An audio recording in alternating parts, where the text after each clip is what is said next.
Global Olympic Mathematics YouTube Channel ကကြိုဆိုပါရစေ။ဒီနေ့ဗီဒီယိုလေးကတော့ Primary 2 Logical Thinking မှာပါတဲ့ပုံစံလေးတစ်ပုဒ်ကိုရှင်းပြပေးမှာဖြစ်ပါတယ်။ဒီမှာကတော့ Teacher Global ဖြစ်ပါတယ်။ 20 children found a column. There are 5 people in front of Alex. What is her position counting from behind? ဒီမှာဆိုရင်ကလေးအယောက်20ရှိတယ်။ကလေးအယောက်20ကတန်းစီနေတယ်။ There are 5 people in front of Alex. Alex ရဲ့ရှေ့မှာကျောင်းသား9ယောက်ကလေး9ယောက်ရှိတယ်။ What is her position counting from behind? ဒါဆိုရင်သူနောက်ကနေရည်လို့ရှိရင် Alex ကဘယ်နေရာမှာရှိမလဲလို့မေးတာဖြစ်တယ်။ဒါဆိုရင်ကလေးကအယောက်20ရှိတယ်။ Alex ရဲ့ရှေ့မှာ9ယောက်ရှိတယ်ဆိုတာသိထားတယ်။ဒါဆိုရင်ကျမတို့တန်းစီတဲ့ပုံစံလေးကိုကြည့်ကြရအောင်။ဒီမှာဆိုရင်တစ်ကနေပြီးတော့အယောက်20ထိကျောင်းသားတွေရှိတယ်ဟုတ်တယ်နော်အဲ့ဒီမှာ Alice ရဲ့ရှေ့မှာဘယ်နှယောက်ရှိအောင်ဆိုရင်9ယောက်ရှိတယ်9ယောက်ရှိတဲ့အတွက်ကြောင့်မို့လို့ဒီချိန်ကဒီမှာ1 2 3 4 5ဆိုပြီးရေးလိုက်တယ်အဲ့ဒီ9ယောက်က Alice ရဲ့ရှေ့မှာရှိနေတာဒါဆိုလို့ရှိရင်နောက်ကနေရေးမယ်ဆိုရင်ဒီ Alice ကတဲ့ဘယ်နေရာမှာရှိမလဲလို့မေးတာဆိုတဲ့အတွက်ဒီနောက်က20ကနေပြီးတော့ Alice အထီကိုရအောင်ရေးရမှာရေးရမှာဖြစ်တဲ့အတွက်အယောက်20ထဲမှာဒီရှေ့က1 2 3 4 5ကမပါတော့ဘူးဒါဆိုရင်ဘာလို့ရုံမဲတော့ဆိုလို့ရှိရင်ဒီခြေတို့က20ယောက်20ရှိတယ်အယောက်20ထဲကနေပြီးတော့ Alice ရဲ့ရှေ့မှာရှိတဲ့9ယောက်ကိုနှုတ်ပေးလိုက်လို့ ਨੇ Alice က15ယောက်မြောက်မှာရှိတယ်ဆိုတာကိုသိနိုင်တယ်ဒါကြောင့်မို့ဒီရဲ့အဖြေက15ဖြစ်တယ် Okay နောက်တစ်ပုဒ်ကိုသွားကြည့်မယ်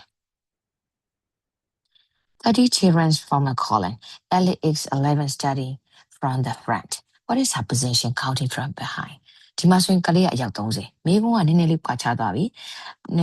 Alice ကကြတော့ဒီမှာကြတော့ရှေ့ကနေရင်17ယောက်မြောက်လို့ပြောတယ်ရှေ့ကနေရင်17ယောက်မြောက်ဖြစ်တယ်ဒါဆိုရင်နောက်ကနေရင်မယ်ဆိုရင်ဘယ်လောက်လဲတဲ့သူ့ရဲ့ position ကဘယ်လောက်လဲလို့မေးတယ်ဒါဆိုရင်ရှေ့ကနေရင်17ယောက်မြောက်ဖြစ်တယ်ဆိုတဲ့အတွက် Alice ရဲ့ရှေ့မှာဘယ်နှယောက်ရှိမှာလဲဟုတ်ဘယ်နှယောက်ရှိမှာလဲဒါဆိုရင်တန်းစီပြီးတော့ပုံစံလေးကြည့်ကြည့်မယ်နော်သူက17ယောက်မြောက်ဖြစ်တဲ့အတွက်ရှေ့ကနေရင်17ယောက်မြောက်ဖြစ်တဲ့အတွက် Alex ရဲ့ရှေ့မှာ10ယောက်ရှိမယ်ဟုတ်ပြီ10ယောက်ရှိမယ်ဒါဆိုရင်နောက်ကနေအယောက်30နောက်ကနေရေးမယ်ဆိုရင် LSD ရအောင်ရေးရမယ်ဒါဆိုရင်ဘယ်သူမပါတော့ဘူးဆိုရင်30မပါတော့10ယောက်ကမပါတော့ဒါဆိုရင်10ယောက်ကမပါတော့တဲ့ဒီ10ယောက်ကိုရှေ့မှာပို့စာလို့ပဲနှုတ်ပေးရမယ်ဒါပေမဲ့ပို့စာကပေးထားတဲ့ကဏ္ဍတွေက30ရဲ့17ရဲ့ပဲပါတယ်ဒါဆိုရင်ဘာလို့ရမှာလဲဆိုရင်30တွေက17ထဲက1ကိုရှော့တာမဟုတ်ဒီမှာဆို Alice ကမပါတော့ဘူးပေါ့ Alice မပါဘဲနဲ့10ယောက်ကိုနှုတ်လိုက်တဲ့အတွက်30တွေက10နှုတ်ရင်20ရတယ်ဒီပု္ပ္ပစာရဲ့အဖြေကဒါဆိုရင်20ပေါ့ဟုတ်ပြီနောက်တစ်ပုဒ်ကြည့်မယ် Many children found a column ဒီမှာတော့ many children လို့ပြောတယ်နှစ်ယောက်လို့တော့ပြောထားအောင် There are 16 children in front of Amy Amy ရဲ့ရှေ့မှာကလေးက16ယောက်ရှိပြီးတော့70 children behind her သူမရဲ့နောက်မှာ18ယောက်ရှိတယ်တဲ့ဒါဆိုရင် Amy ရဲ့ရှေ့မှာ16ယောက် Amy ရဲ့နောက်မှာ18ယောက်လို့ပြောတယ် Amy ကအလယ်ထဲမှာပေါ့ How many children are there in total ဒါဆိုရင်ကျောင်းသားပေါင်းဘယ်နှယောက်ရှိလဲရှာခိုင်းတယ်အဲဆိုရင်ဒီခြေတို့ကဒါဆိုရင်ဒီတန်းစီတဲ့ပုံစံလေးလုပ်ကြည့်မယ် Okay Amy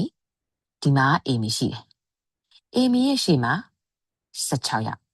Amy ရဲ့နောက်မှာ18ယောက်ဟုတ်ပြီဒီတန်းစီတဲ့ကလေးဘယ်နှယောက်ရှိမလဲတန်းစီတဲ့တဲမှာကလေးဘယ်နှယောက်ရှိလဲတွက်ပြရမယ်ဥစ္စာကြည့်လိုက်တော့ Amy ရဲ့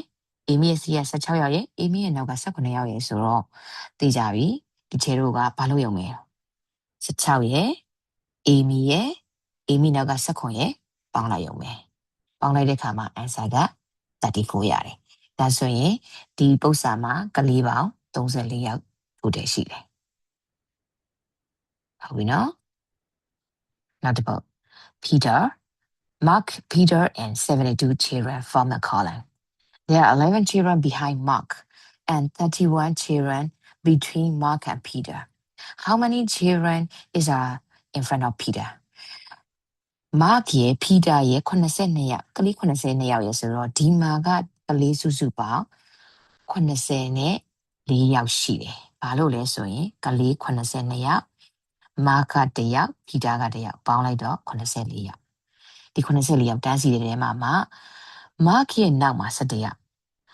Mark ရဲ့ Peter ရဲ့ကြားမှာ31ယောက်ဆိုရင် Peter ရဲ့ရှေ့မှာဘယ်နှစ်ယောက်လဲဟုတ်ပြီဒါဆိုရင်တန်းစီတဲ့ပုံစံလေးလုပ်ကြည့်မယ်